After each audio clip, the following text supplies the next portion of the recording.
हरे कृष्णा। तो अभी हम लोग नंदगांव में आ चुके हैं। आज हम नंदगांव की यात्रा कर रहे हैं। हमने कुछ देर पहले आपको दर्शन कराया था मान मंदिर का।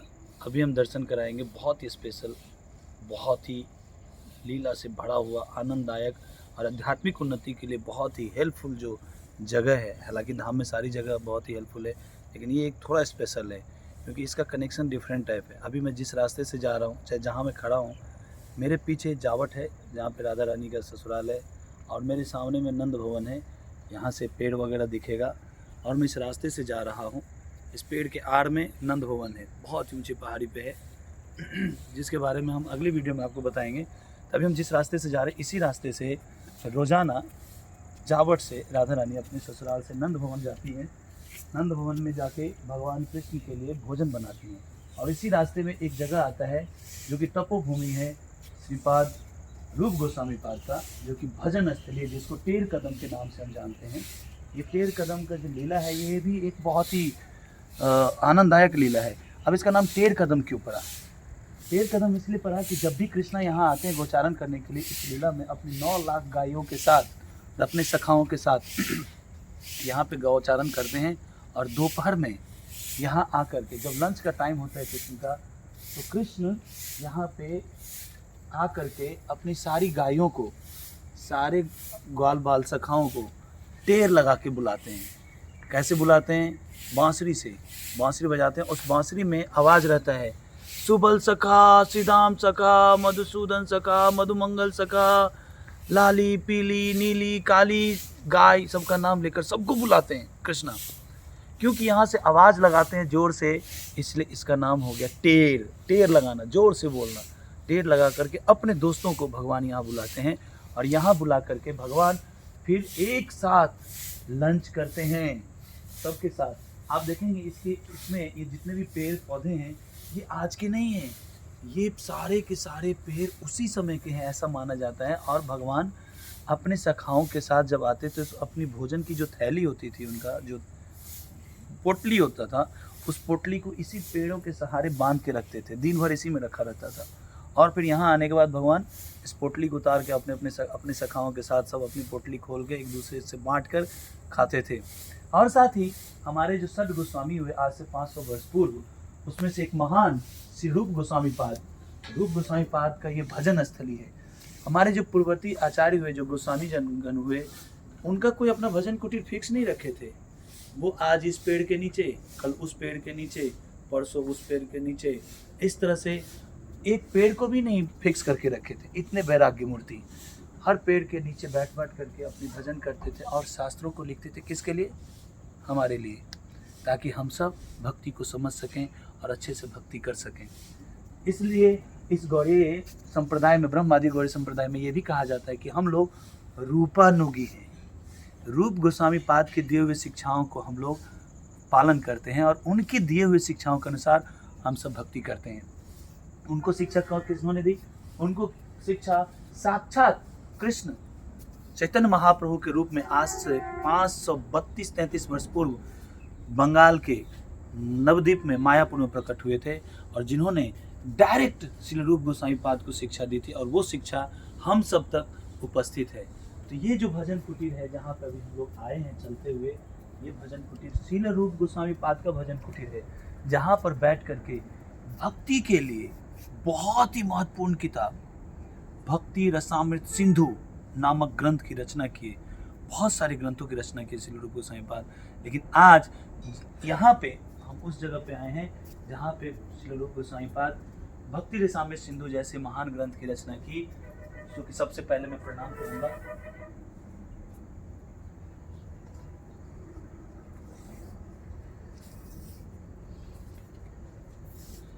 श्री चैतन्य मनोभीष्टं स्थापितं येन भूतले स्वयं रूप कदा मह्यं ददाति स्वपदान्तिकं।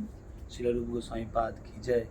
तो हम देखेंगे कि ये जो जगह है मेन, इसी स्थली में श्री रूप गोस्वामी पाद बैठ के सारे ग्रंथों की रचना किया और हरे कृष्ण महामंत्र का जप करते रहते थे। आज भी यहाँ पे जो बाबा लोग रहते हैं, जो सेवा करते हैं, उनका ये मानना है कि कई बार उन्हें श्री रूप गोस्वामी पाद के दिव्य दर्शन प्रकट हुए हैं। और इस आसपास में जो वातावरण है, आज भी वो सारी लीलाएं हो रही है।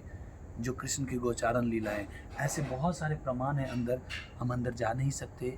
हमने बहुत रिक्वेस्ट किया है, तब जा कर के हमें ये वीडियो बनाने का मौका दिया गया है, अदरवाइज अलाउ नहीं है। नहीं तो पहले अलाउ था, अब नहीं अलाउ है। नहीं तो मैं आपको फोटोग्राफ दिखाता जिसमें लीलाओं की जो झांकियाँ हैं वो कैमरे में कैप्चर हुआ है। कोई बाहर के लोग आते हैं तो घूमने के लिए माघ सरोवर, ये जो सरोवर है, कुंड है, उसके चारों तरफ घूमते हुए उन्होंने फ़ोटो खींचा और उस फोटो में कुछ ऐसी चीज़ें आई जिसमें स्पष्ट रूप से दिखता है कि ये कृष्ण है, ये गैया है, ये है, ये सब कुछ उसमें दिखता है। और तो और अभी एक आवाज़ लगाते हैं बाबा, वो आवाज़ हमें नहीं निकालने आता। उस आवाज़ को यदि वो बाबा निकाल दें तो यहाँ पे अचानक से सैकड़ों मोर इकट्ठा हो जाएगा इस पूरे जगह पे। और बाबा से इतना स्नेह करते हैं वो लोग, वो मोर वो ऐसे खिलाते हैं और मोर उनके हाथ से खाता है। तो बहुत ही दिव्य स्थान है, रमणीय स्थान है, जहाँ पे भगवान, इसी के पीछे जाने का अभी परमिशन नहीं है, इसके पीछे एक रास स्थली भी बनाया गया है जहाँ पे भगवान की रास लीला के भी मन ये होता है। और साथ ही उसी मंच पर भगवान अपने सखाओं के साथ बैठ कर के भोजन आदि करते हैं, लीलाएं करते हैं। तो ये बहुत ही दिव्य स्थान है। यहाँ पे गोसाईपाद का भजन कुटीर है, जो कि श्री चैतन्य महाप्रभु के डायरेक्ट डिसाइपल और हम सबको भक्ति के लिए शिक्षाएं दिए कि किस प्रकार से भक्ति करना चाहिए और किस प्रकार से हम कृष्ण प्रेम को प्राप्त करके अपने जीवन को सफल बना सकते हैं। साथ ही ये जो रास्ता है जावट और नंदगांव के बीच में, ये टेढ़ कदम है और इसी रास्ते से रोजाना श्रीमती राधा रानी जी जाती हैं श्री कृष्ण के लिए भोजन बनाने के लिए। क्यों? क्योंकि उनको दुर्वासा ऋषि के द्वारा आशीर्वाद प्राप्त था कि जो भी आपके हाथ का बनाया हुआ प्रसाद पाएगा वो दीर्घ आयु और आरोग्य को प्राप्त करेगा। तो मैया यशोदा का ऐसी प्रार्थना थी कि मेरे लल्ला के लिए यदि कोई खाना बनाए तो राधा रानी ही बनाए। तो जब वो अपने घर में वृषभानु की दुलारी बनकर जब अपने वृषभानु जी महाराज के साथ थी बरसाने में, तब भी वो आती थी कुकिंग करने के लिए। जब उनका शादी हो गया तो ऐसा एग्रीमेंट था, ऐसा डील हुआ था आपस में, जिसके माध्यम से राधा रानी विवाह के बाद भी ससुराल से रोज आज भी जाती हैं, कृष्ण के लिए खाना बनाती हैं और फिर मैया यशोदा उनको गोद में लेकर के बहुत ही एक बेटी की तरह उनको प्यार करके फिर उनको विदा करती हैं। ये सारी लीलाएं हो रही हैं। तो हम बहुत ही दिव्य स्थान में हैं अभी। तो यहाँ पे हम श्री रूप गोसाईपाद के चरणों में प्रार्थना करते हैं, श्रीमती राधा रानी के चरणों में प्रार्थना करते हैं। और भी एक बड़ी ही आनंददायक लीला यहाँ पे हुई। एक बार श्री रूप गोसाईपाद यहाँ बैठे हुए थे, भजन कर रहे थे, तो उनके बड़े भाई सनातन गोस्वामी आए। तो उनके पास आतिथ्य करने की कोई ये नहीं था, कुछ ऐसी व्यवस्था नहीं थी कैसे सत्कार किया जाए। सूखी चपाती थी उनके पास। तो सनातन गोस्वामी ऐसे ही थोड़ी मन में इच्छा हुई कि, सनातन गोस्वामी के नहीं, रूप गोसाईपाद के मन में इच्छा हुई कि मेरे पास यदि कुछ दूध चावल होता तो मैं खीर बना करके अपने भैया को ऑफर करता, सनातन गोस्वामी को। इतनी सी बात थी। अचानक से एक छोटी सी बालिका आई रूप गोसाईपाद के पास और उनसे बोली कि बाबा आज ये दूध ले लो, ये चावल ले लो। तो कहाँ से आई है? तो फलाने गांव के पास के ही गांव से मैं आई हूँ। यहाँ पे मेरी गैया ने दूध बछड़ा दिया है, तो उसी का दूध मैं नया दूध लेके आपके लिए आई हूँ।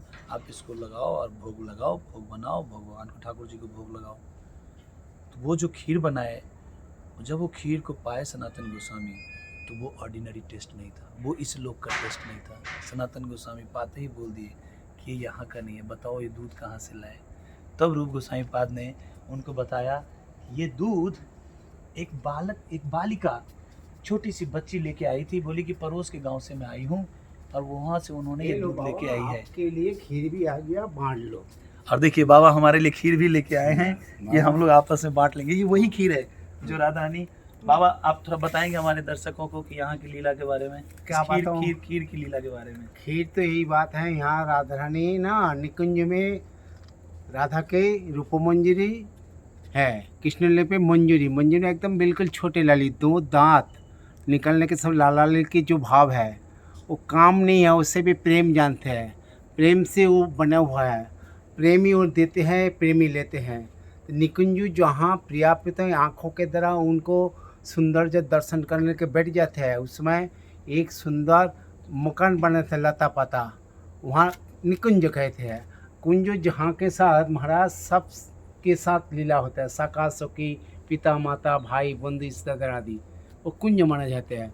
उस निकुंज में जिस का ऋतु चाहिए, चाहे माना अभी गर्मी के कोई लीला चल रहा है तो गर्म हो जाएगा, अभी ठंडी ठंडी हो जाए, वर्षा वर्षा होता है तो कहते ऋतु निकुंज हो।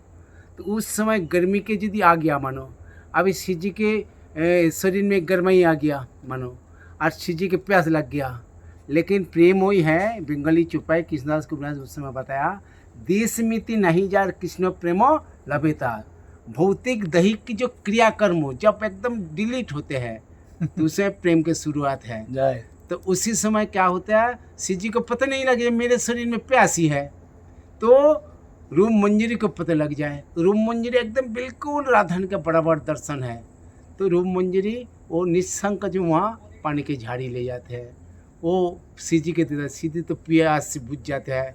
तो सोचते हैं जरूर कन्हैया को प्यास लग गया होगा, कन्हैया को सामने रखता है, कन्हैया पीते हैं।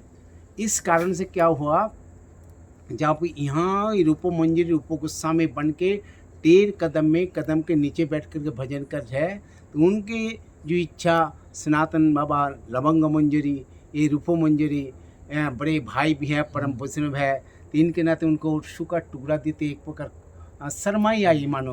और फिर भी हम हुई तो हमारे भक्त सेवा बढ़ा, तो उनके बेचारा थोड़ा खीर होती तो स्वयं करुणामयी कृपामयी राधा उनके लिए खीर पहुँचाई। जय। वही खीर आज बाबा हमारे लिए लेके आए हैं। आप देख सकते हैं, आप लोग डिजिटल पा लीजिए। हाँ, अब हम प्रैक्टिकली इसको पाएंगे। तो बहुत बहुत धन्यवाद, आप सब इसको देखिए, और इस तरह से हम कई सारे लीला स्थली के बारे में आपको बताएंगे अगले वीडियो में। हरे कृष्णा।